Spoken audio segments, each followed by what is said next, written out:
Wow, even by 90 Day Fiancé standards, this past week has got to be one of the most insane that I can remember. We've had kidnaps, makeups, breakups, divorces, courtroom drama, and even a couple who now live in a trailer. So let's start with the breaking news about Pedro and Chantel. After 6 years of marriage, it appears that their relationship has come to an end. Apparently, according to court records, Pedro filed for divorce from Chantel on May the 25th, claiming that their marriage was, quote, irretrievably broken. Now, judging by what we've seen on the show for the past couple of seasons, I don't think this news is going to come as too much of a shock to anyone. We've seen things get pretty toxic between the two, but here's where the story takes a crazy turn. About a month before the divorce was filed, so around April the 23rd, Pedro claims that Chantel withdrew over $250,000 from their joint business bank account, and he alleges that she sent it to a different joint account owned by both herself and her sister Winter. When Pedro found out that the money from his joint account had disappeared, according to his court documents, he, quote, tried to resolve this matter amicably, to no avail. Pedro also claims that Chantel did this, quote, out of spite, knowing full well that he is, quote, financially dependent on the money in the joint business account in order to meet his monthly living expenses. So yeah, if he's to be believed, without that money, Pedro doesn't have enough to get by, despite, of course, the fact that he's now a licensed realtor. Now get this. Pedro filed an emergency motion in order to bring the court date forward because he needs that money so badly, but the judge rejected this emergency motion, meaning while the case won't get heard right away, it will be resolved at a later date. According to legal experts, unfortunately, this kind of thing is quite common with joint accounts, so it's not deemed to be an emergency. But yeah, considering that legally speaking, this was their joint money, Chantel is probably not going to be able to get away with just transferring it all into her own name. Pedro is in all likelihood going to end up with half of all of their assets. Now, as if that wasn't messy enough, add to the mix the fact that apparently both of them have placed restraining orders against each other, and the fact that, unsurprisingly, they're no longer following each other on social media either. It makes me very curious to see how all of this drama will unfold in the new season of The Family Chantel. I'm curious, are you Team Pedro or Team Chantel? I've seen lots of comments about how Pedro was only ever in it for a green card, or how he apparently cheated on Chantel, but I know Chantel has her critics too, so yeah, let's discuss this one down in the comments below. But moving on, from divorce to reconciliation, let's talk about Tiffany and Ronald. You might remember how late last year the pair announced their separation, with Ronald going IG official with a new girlfriend. At the time, Ronald also claimed that he'd filed for divorce. But then, fast forward a couple of months, and In Touch Weekly reported that they were back together. However, Ronald seemed to take offence to this and took to social media to say, quote, In Touch Weekly is in for a rude awakening because, I am not aware of this. Well, ever since, there's been no real clear-cut answer as to whether they are or they're not back together. Lots of cryptic clues, but no definitive confirmation from either of them. Until, that is, last night. Tiffany took to IG to share a video of herself and a mystery man sharing a bed together. And while she's tried to hide his face with an emoji, the tattoos on his arm are a pretty clear giveaway of exactly who it is. For the sake of their kids, I wish these two all the very best. Now, one couple who haven't been able to reconcile is Kaye and Mark from 90 Day Fiancé Love in Paradise. These two got married, then divorced within the space of a year. Call me a genius, but I think it was pretty clear that this was never going to work out between them.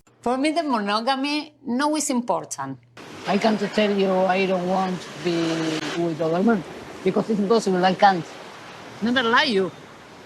Now for the big news of the week. Paul, Karine and their son Pierre. Earlier this week, Louisville Police Department in Kentucky released a bulletin stating that Pierre was missing. It was claimed that Pierre was last seen over 3 weeks ago, and they said that he may be with his father Paul. Anyone with information on their whereabouts was directed to call the National Center for Missing and Exploited Children. Sounds kind of ominous. Now, not long after this news broke, Paul released a statement denying that he'd kidnapped his son, instead claiming that it was all a misunderstanding and that he was on a long work trip travelling between Pennsylvania and Florida. He admitted that 3-year-old Pierre was with him, but only because Pierre apparently has extreme separation anxiety and can't bear to be apart from his parents. The problem is, separation anxiety or not, Paul and his ex Karine are no longer the legal guardians of their children. They lost custody of Pierre and his little brother Ethan as a result of all of the ongoing legal issues between them, in particular the accusations they made against one another of domestic violence. So the day after Paul's statement, he apparently travelled back to Kentucky, and in order to avoid dealing with the Child Protection Services himself, he handed Pierre over to his parents in a park. Paul's parents then called the CPS, who took Pierre and placed him in a foster home, the same foster home where his 1-year-old brother Ethan is. The TMZ report about this says, quote, "Paul says he needs more time to process the legal situation engulfing him, and he didn't want to deal with all of the drama involving Child Protection Services," which I've got to say does sound very much like Paul, just an all-round weird guy who likes to run away from his problems. Paul's parents are apparently attempting to get full custody of the children in family court, but it's a safe bet that Paul's ex Karine is going to try to contest that. She's up until this point remained quite tight-lipped about the whole ordeal, but she did release a very short statement on her Instagram in which she said she is, quote, "following all the guidelines required of me so that I can stay with my children," but she's declined to comment any further than that. Finally this week, we've got an update from Paula and Russ. On a recent episode of 90 Day Diaries, we caught up with the pair who are now living full-time in an RV, and it very much seems like their marriage is at breaking point. Why are they living in an RV? Well, when Russ lost his job during the pandemic, they moved into the RV so that they could travel around and see the United States. But the idea was to travel around. However, when in secret Russ applied for and got back the same job that he was laid off from, well, that meant that they could no longer travel. They physically had to be in that location for Russ to show up to work. And as a result of that, when we joined them at a marriage counselling session, Paula reveals, "Recently, I've been asking for a divorce